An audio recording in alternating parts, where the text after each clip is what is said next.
Hello everyone, আজ আমি দশম শ্রেণীর মডেল অ্যাক্টিভিটি টাস্ক ইংলিশ তোমাদের সলভ করে দেখাবো। চলে আসি পোয়েমে। এটা তোমরা তোমাদের টেক্সটে পড়েছো, তাও আমি একবার এটাকে পড়ে তোমাদের সামারি করে বলে দিচ্ছি যাতে পরের কোশ্চেন অ্যান্সারগুলো করতে তোমাদের সুবিধা হয়। Once I crept in an oakwood, I was looking for a tag. এর মান কি বলেছে?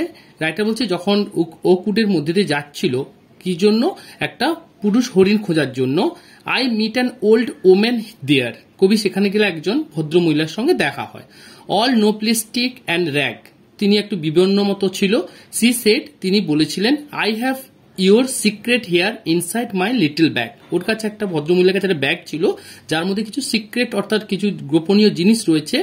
দেন সে began to crackle and began to quack, তিনি কি করলেন সেটা দেখানো যখন যাচ্ছিল লেখক তখন একবার কম্পিত হয়ে উঠল। She open her little bag, যখনই ব্যাগটা ওপেন করলো, and I came twice awake, writer বলছে কি তিনি দুবার কেঁপে উঠেছিলেন। Surrounded by a strange tribe, writer দেখলেন যে তিনি ও কুট যে রয়েছে তার চারিদিকে ঘেরা রয়েছে।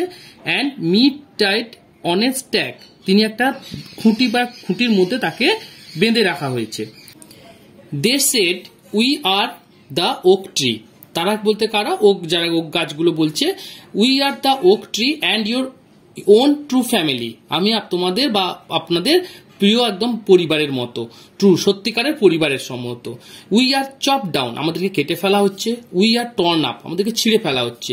You do not blink and eyes, বুঝে তুমি যদি চোখ না দাও, unless you make a promise now, যদি তুমি আমাদের এখনই প্রমিস না করো, কোনো প্রতিশ্রুতি না দাও, now you are going to die, তাহলে তোমরা কি ভাববে যে তোমরা রাইটারকে বলছে ও যে তুমি তাহলে মৃত্যুর পথে তোমরা এগোচ্ছ। দেখো চলে আসি কোশ্চেন অ্যান্সারে। অ্যাক্টিভিটিস 1, প্রথম ফার্স্ট কোশ্চেনটা দেখো।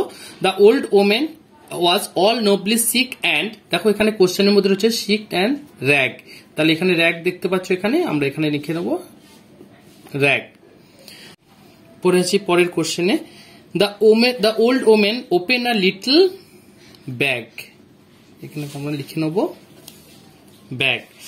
The bag contain the poets, কি ছিল পোয়েটসের? Secret, SECRET।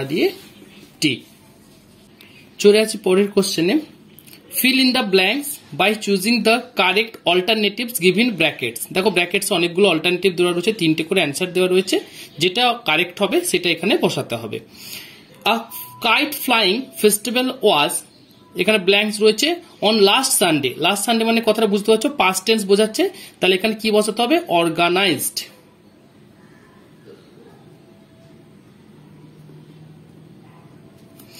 Organized on last Sunday to promote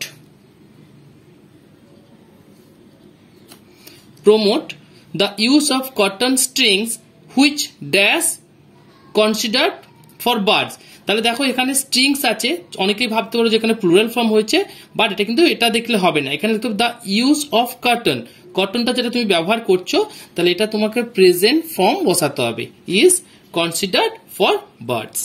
PT3, describe in about 100 words the process of making statue. Statue কি করে বানানো যায় বা বানানো হয় তার কিছু ফলোইং স্টেপস এখানে আমাদের গিভেন রয়েছে, সেই স্টেপগুলোকে নিয়ে আমাদের 100 ওয়ার্ডসের মধ্যে একটা প্রসেস রাইটিং লিখতে হবে। দেখো আমি প্রসেস রাইটিংটা লিখে নিয়েছি, তোমাদেরকে একবার মিনিং করে বুঝিয়ে দিচ্ছি। প্রথম দেখো টাইটেল দিয়ে দিচ্ছি, the process of making a statue, statue কি করে বানানো হয় তার একটা প্রসেস আমরা লিখছি। Statue are often made using plaster of Paris, plaster of Paris দিয়ে কি হয় স্ট্যাচুটাকে আমাদের বানানো হয়। The making of such statue requires much attention and care, statue বানাতে গেলে প্রথম কি করতে হবে? মাচ অ্যাটেনশন, একটা ধৈর্যভাবে সেটাকে আমাদের যত্নভাবে বানাতে হবে। However a statue is made in the following process, স্ট্যাচুটা কিভাবে বানানো হয় নিচে তার প্রসেসগুলো আমরা লিখেছি।